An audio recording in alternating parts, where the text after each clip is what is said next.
Goddag og velkommen til kunstgruppens jubilæumsudstilling.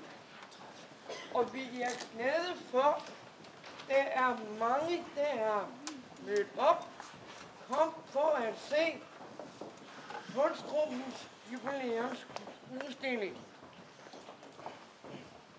Og vi får mange gode timer, og jeg vil præsentere vores nye borgmester, som er fra Silkeborg, og hun hedder Hanne Bæk Olsen.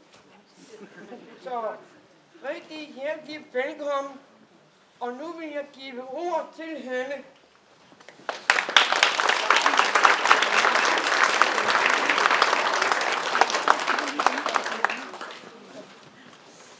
Ja, tusind tak for den flotte præstation, og tak for invitationen til at åbne udstillingen, som hedder Udtryk de særlige ressourcer.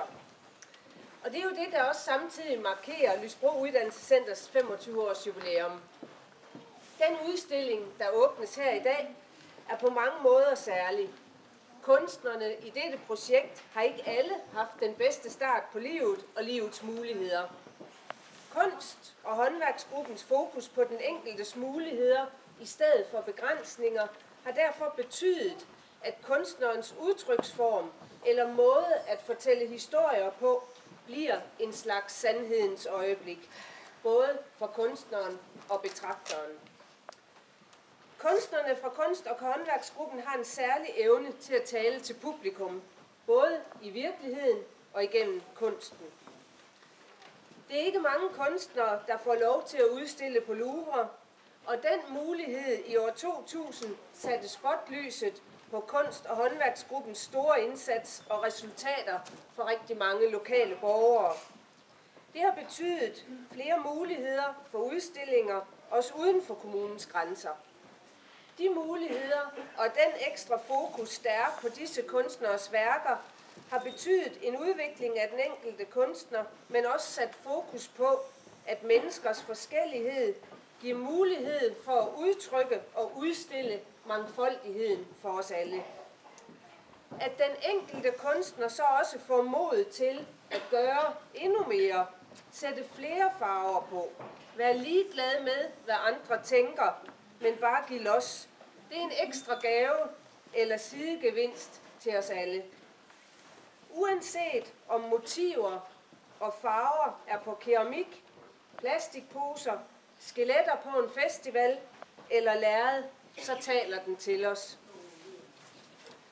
Kunst skaber relationer, og kunstgruppen har gjort det, som mange kun taler om, nemlig samarbejdet med erhvervslivet. Som omtalt i Midtjyllands Avis skal Kirsten Pag male et billede til inspiration for strategi- og udviklingsafdelingen i Silkeborg Kommune.